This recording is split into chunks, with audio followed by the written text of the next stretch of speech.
Então fala galera, beleza? Vamos aqui para mais um vídeo e vamos para o jogo aberto, trazendo a repercussão do empate do Flamengo com o Palmeiras no Campeonato Brasileiro de 1-1.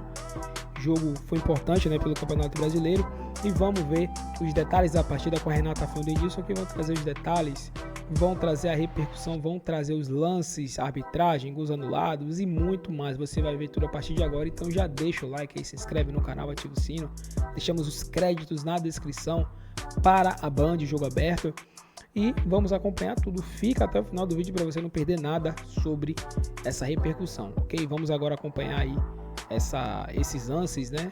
Esses detalhes com a comparação com os dois jogos anteriores entre eles, que destacou a diferença muito grande entre o jogo de pontos corridos, o campeonato de pontos corridos, e o jogo de mata-mata. É um jogo mais, não vou dizer relaxado, mas um pouco mais distendido, né? Que você não entra para matar ou morrer, para rasgar todas as bolas, para se impor ao máximo. Começa pela escalação do Palmeiras, que é uma escalação claramente diferente do que seria o mais forte do time, poupando os jogadores muito mais do que o Flamengo, né? Poupando os jogadores pensando na Libertadores, tem um jogo duríssimo com o Botafogo já na quarta-feira. O Flamengo entra com força máxima, mas em algum momento do jogo também começa a tirar seus titulares para descansá-los pensando na Libertadores, que joga na quinta. Tem um dia a mais de descanso, né? O Flamengo joga com o Bolívar no próprio Maracanã. Isso faz o jogo ser um jogo mais equilibrado, com mais situações de gol para os dois lados, porque não se entra com a faca nos dentes. Essa é a grande diferença. Nos jogos da Copa do Brasil, os dois entraram, cada um na sua casa, com a faca nos dentes. E ontem não, ontem é ok, vamos jogar. E no final das contas, os discursos dos técnicos são simples guerra de narrativas.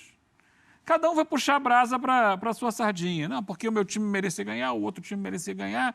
Ah, porque a arbitragem, eu até concordo, eu achei que merecia ser expulso o Pulgar pela agressão ao Richard Rios. E eu discordo do Tite, porque o meu conceito de bola aérea, bola parada, ele engloba todo o lance.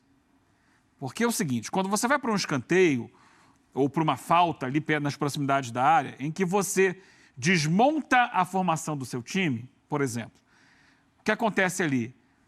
Os zagueiros do Palmeiras viram atacantes. Os atacantes do Flamengo viram zagueiros.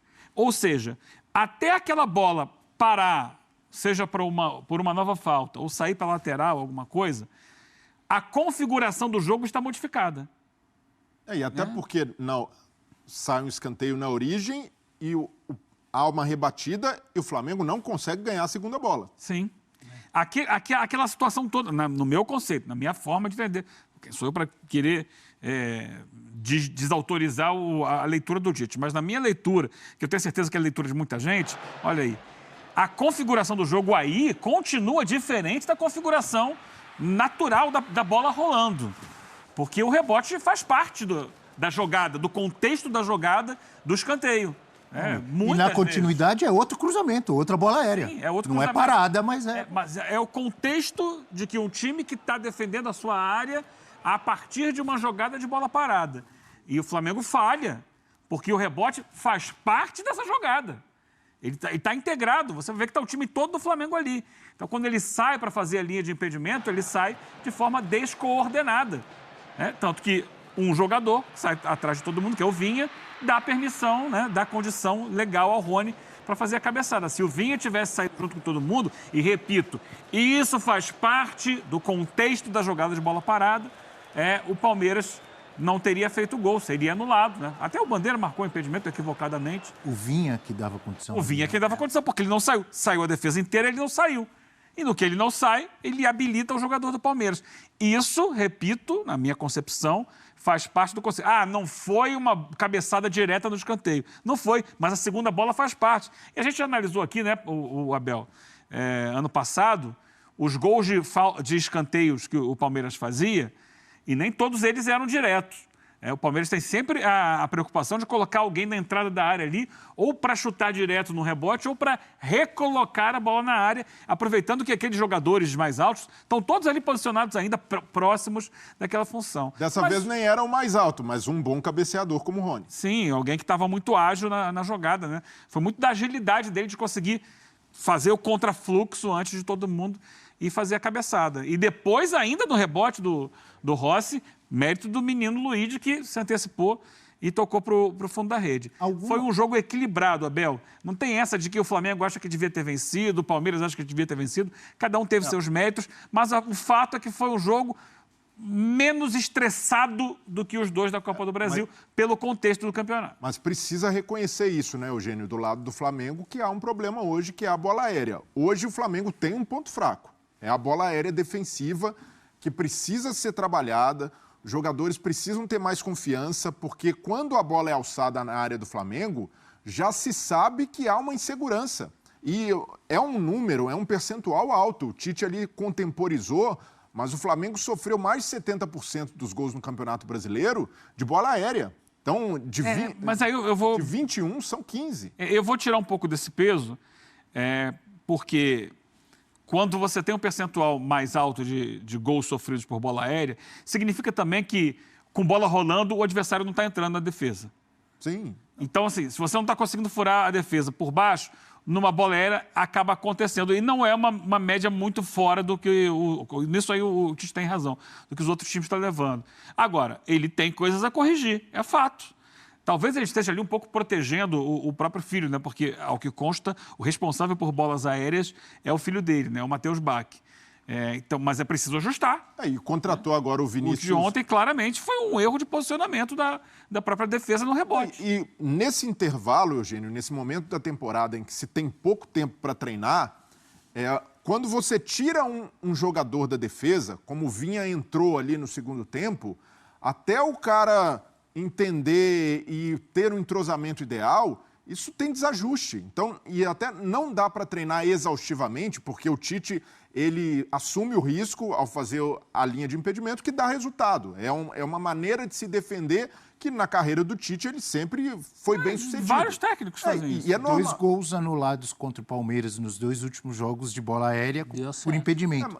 O de ontem, alguma dúvida? Impedido. Para mim não precisava nem de linha ali, dava para ver que estava à frente. Para mim, idêntico ao lance do Allianz no meio de semana. Mesma coisa. Mas o ponto... Ali é que o Palmeiras tenta se antecipar um pouco. É o timing de sair um pouquinho antes, assume o risco e sai o impedimento. O Palmeiras é um time muito forte na bola aérea. É normal tomar gol de bola aérea do Palmeiras, porque há do outro lado um treinador que trabalha bastante esse tipo de jogada.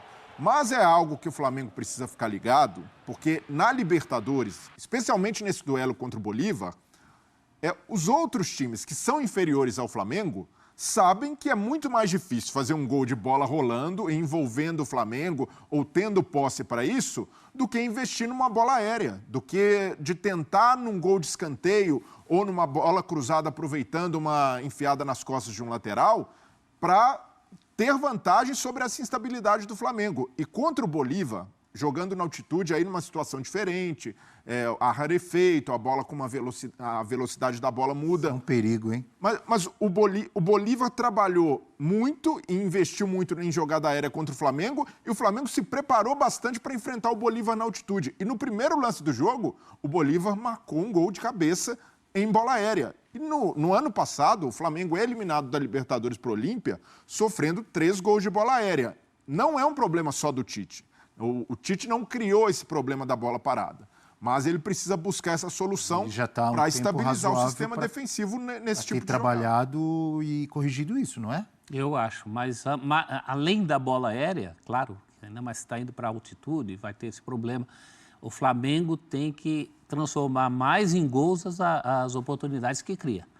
No primeiro tempo, mais uma vez, o Flamengo deixou de impor a diferença que ele tem em relação aos adversários. Esse primeiro jogo em casa, contra o Bolívar, é fatal que você abra uma vantagem de pelo menos 2 gols de diferença, para ir tranquilo para lá. 2 é o mínimo. Então, 2 para pensar assim, 2 para pênalti. Só lembrar de novo a torcida do Flamengo que o Bolívar não tem mais o Chico da Costa. O Breler fez referência aqui ao gol de bola aérea. Foi dele. O atacante brasileiro, que foi o artilheiro do Bolívar na fase de grupos da Libertadores, foi negociado. Foi para onde? Foi vendido para o Cerro Porteño, do Paraguai. E aí eles estão tentando ali... O Bolívar com uma espécie de parceria, não tem com o Grupo City? É uma parceria? É uma parceria, né? Mas não é um investimento. Está deixando o jogador sair, com todo respeito ao Cerro Porteño, mas porque normalmente o jogador se destaca aqui, vai para a Europa, vai para a Arábia. O Bolívar tem mais o que Cerro fazer que o Porteño Cerro, enfraquecendo o aqui, time que passou para as oitavas? O jogador quis ir. Eles não têm esse, como se fala na América do Sul, né? Esse pressuposto tão grande, né? Esse orçamento tão forte. A política é essa, contratar. Tanto que eles buscaram para o lugar dele o Alfio Oviedo, que era reserva do próprio Cerro Porteño. Foi para lá. Troca. Não, e depois contrataram o Fábio Gomes, atacante brasileiro, que talvez seja o titular. Muito alto, jogou no Vasco, jogou no Atlético Mineiro, tinha vindo da Major League Soccer. Eu acho que o Fábio deve ser titular. É muito alto, bola aérea deve ser muito explorada. É a virtude dele. Com a bola no pé tem muita limitação, mas vai bem na bola aérea. E o Flamengo, até para se defender melhor também, precisa entender que ao baixar linhas, ele induz o adversário a investir mais em bola aérea. Ontem, no segundo tempo, o Flamengo, com a vantagem, dá aquele passo para trás. Isso faz com que um time forte como o Palmeiras passe a buscar mais essa situação do jogo aéreo. Então, contra o Bolívar, abriu vantagem, precisa continuar em cima. Porque se for jogar esperando... mas no Maracanã tem que ser 90 minutos dentro. Então, mas lá em cima, no campo de ataque. E o Palmeiras, a gente sabe que é uma equipe mais forte, tem mais repertório técnico, tático, mas o principal erro do Tite será tentar administrar vantagem com linha baixa, recuando o time. Porque o Flamengo tem virtude para puxar contra-ataque. O De La Cruz é um cara que acelera muito o jogo e dá esse passo quebrando linha que faz com que os atacantes, os velocistas... 100%? Ele saiu ontem com a mão na coxa, né? Mas é um cara que fisicamente é muito resistente, é muito potente. Eu acredito que ele vá para o jogo. Mas o Flamengo tem essa virtude de ter jogadores dos lados que são rápidos, principalmente o Luiz Araújo, o Gerson também com capacidade física, para puxar contra-ataque. Mas para mim não é a melhor estratégia, ainda mais nesse jogo contra o Bolívar, que precisa fazer uma boa vantagem para jogar com mais tranquilidade na altitude, baixar linhas como o Tite baixou ontem. Com a linha baixa, o Palmeiras passou a investir mais na bola alta. Vai baixar a linha com o Bolívar. Segura só um pouquinho, Eugênio, que tem a participação da galera na hashtag F360BR. A gente vai voltar a falar do Flamengo, você completa, tá? Vamos lá, com as mensagens. Bom dia, Gil Dazio. Se não fizer mais de 4 gols na quinta, pode decretar... Que isso? Mais de 4. Mais de 4. Quer dizer, 4 ele não quer, ele quer mais. Flamengo de Tite não cria, tem poucos homens na frente e a defesa toma gols em todo jogo. Com Tite, perdemos mais um ano. Tá muito pessimista, amigo. Calma, também não é assim, né? Roberto, bom dia. O que falta ao Flamengo? O que falta ao Flamengo para matar as partidas? Como o Tite vem mexendo mal durante os jogos. O pessoal tá bravo com o Tite, hein? Olha só, tá mexendo mal durante os jogos, professor? Eu acho que falta manter a intensidade. Transformar em gols. Para defender vantagem, é preciso criá-la. Principalmente nesse caso aí, no jogo da fase de grupos, o Bolívar é goleado pelo Flamengo no Maracanã, porque ele vai para o jogo de uma maneira que claramente ele não irá dessa vez. Então essa inversão de mandos, que até em função do Flamengo não ter sido primeiro no seu grupo, quem diria que o Flamengo não seria primeiro no seu grupo, cria essa expectativa. Isso inverteu. Primeiro você tem que fazer uma vantagem. O Flamengo passou ano passado, né, ao ser eliminado pelo Olímpia, né? Pois é. Jogou a segunda fora e permitiu ao time da casa crescer bestamente, porque pelo investimento que tem, tinha que ser primeiro de grupo. A gente vai ouvir o doutor Márcio Tanuri para falar sobre o Vinha e o Cebolinha, mas antes, você quer completar? Você ia falar? Quero completar. Diga lá. Acho importante pontuar. O Flamengo, com o poderio financeiro que tem, está deixando passar a janela de transferências. Já era para ter agora jogadores de reposição de alto nível para, por exemplo, as perdas que tem sofrido. O Cebolinha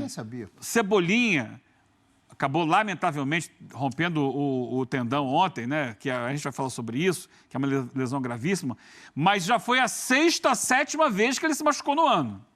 Então, não estava dando para contar com o Cebolinha. O Bruno Henrique não tem sido mais um jogador com o mesmo aproveitamento de outrora. Não tem sido.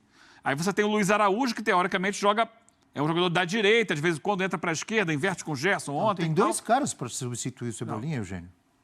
Se o Bruno Henrique no mesmo continua... nível. Não tem no mesmo nível. O Cebolinha machucou. O Bruno Henrique não está jogando bem. O Luiz Araújo é mais forte pelo lado direito. O Flamengo já deveria ter encontrado uma alternativa boa no mercado. Outra, o De La Cruz é outro que não consegue sequência. Estava até conversando com o pessoal na redação mais cedo.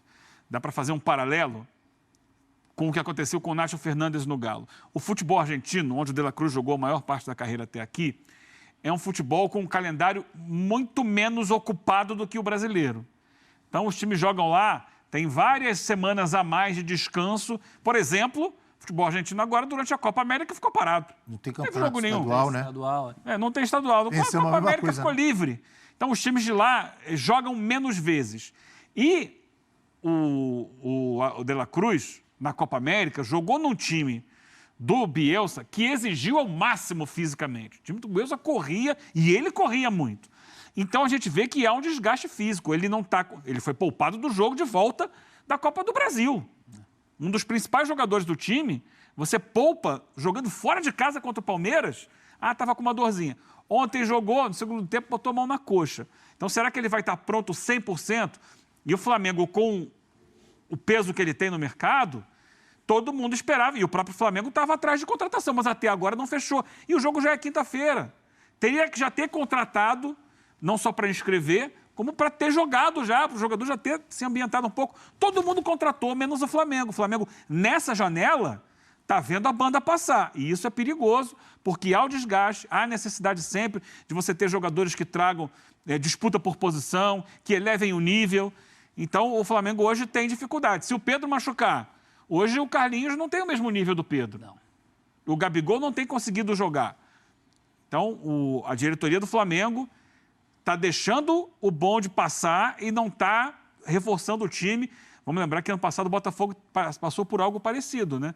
Estava com vários pontos de vantagem no Campeonato Brasileiro, mantém aí o elenco, só levou o jogador que foi o Diego Costa para o lugar do Tiquinho que tinha se machucado e não fez outras contratações. Esse ano o Botafogo está buscando gente.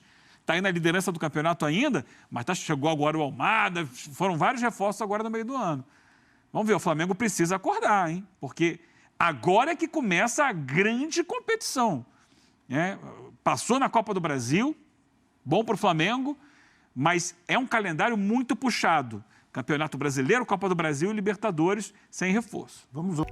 Então, galera, esse foi o vídeo aí. Se você curtiu, você vai deixar o seu like, vai se inscrever, ativar o sino e deixar também o seu comentário do que você achou, né, desse empate do Flamengo. Cara, que situação que o Flamengo estava ganhando até os 40 ali do segundo tempo. A gente estava achando já que o Flamengo iria conseguir, né, essa vitória, que seria muito boa, porque estava tudo caminhando bem para o Flamengo. O Botafogo havia perdido para o Juventude e o Palmeiras era rival direto ali, né, no caso. Aí o Flamengo teve a chance desse confronto direto com o Palmeiras. Se consegue vencer o Palmeiras, cara, seria muito bom, porque abriria 6 pontos do Palmeiras, né? Assumiria a liderança também com o jogo a menos. Então seria muito bom para o time do Flamengo isso, porém a gente sabe que o Flamengo sempre, né, em momentos assim, parece que é combinado já. Sempre quando se precisa só do Flamengo, o Flamengo acaba não correspondendo àquilo que se esperava dele. Então é complicado, né, cara? Complicado mesmo. Tava muito claro que isso poderia acontecer, mas a gente ainda assim criou expectativas, porque quando o Flamengo fez o gol, quando o Arrascaeta fez o gol, a gente imaginou, né, de que o Flamengo conseguiria vencer, né, dentro do Maracanã, né, tinha todo aí o ambiente a seu favor. Já tinha eliminado eles na Copa do Brasil, Palmeiras, mas mesmo assim parece que não aconteceu. E aí agora vai ter um confronto muito difícil, que é contra o Bolívar no meio dessa semana, na quinta-feira, né? No Maracanã. Só que o Flamengo tem baixas importantíssimas. Não vai ter o Vinha, não vai ter o Cebolinha, que esse ano não joga mais, segundo informações. Teve uma lesão, esse ano ele não joga mais. Bruno Henrique também não está, né? Está ainda em fase de... Está suspenso, na verdade. Está suspenso na Copa Libertadores, então não irá jogar o Bruno Henrique. E aí, o Flamengo não terá também o De La Cruz, ou seja, só citando aí, foram 3 peças importantíssimas, né? 3 peças que compõem muito bem o time do Flamengo, que são titulares, né? Muitos desses aí. De La Cruz titular, Cebolinha titular e Bruno Henrique é meio que sempre ali, trocando ali com o Cebolinha, né, alternando os dois. Não dá para dizer que o BH é um reserva, que ele sempre tá entrando. Já o Cebolinha também não dá para dizer, porque ele também tá sempre entrando. Então vai ser muito difícil. Embora o Bolívia é um time mais fraco, mas o Flamengo não pode vacilar. Porque já vimos, qualquer vacilo que dá é complicado, porque na altitude, cara, vai ser muito difícil. Vai ser muito difícil pro Flamengo, então vai ter que fazer um jogo quase que perfeito no Maracanã. Abrir pelo menos 3-0. E vamos ver como que o Tite ele vai arrumar esse time, porque se ele tá pensando em fazer um gol, fazer 2 gols e se confiar na altitude, já vimos que não vai dar certo, né? Já vimos que vai chegar lá, os bolivianos vão jogar a bola na área e o Flamengo vai acabar tomando gol. Eles sabem já que isso é o ponto fraco do Flamengo. Bola aérea não é o ponto forte do Flamengo, nunca foi. Nunca foi, pelo menos em anos recentes. A gente não vê o Flamengo se dando bem em bola aérea. Então, não dá para se confiar em um gol, em 2 gols também não. Até 3 gols, que é um bom resultado, não dá para confiar. O certo mesmo era o Flamengo dar uns 4-5-0, mas como sabemos que isso não vai acontecer, vai ser difícil acontecer, né? Eu acho. Pode até acontecer, mas é difícil. Então a gente imagina que no mínimo tem que ser um jogo de 3-0, 4-1, algo assim, né? Se possível, nem tomar gol, porque ir pra lá com um gol só, com um gol de vantagem, 2 gols de vantagem, não é bom. Mas vamos ver aí como é que o Tite vai armar o time, como que o time vai se comportar no Maracanã, porque na altitude não vai ser fácil. Mas esse foi o vídeo, agradecemos a vocês, tamo junto e até o próximo vídeo.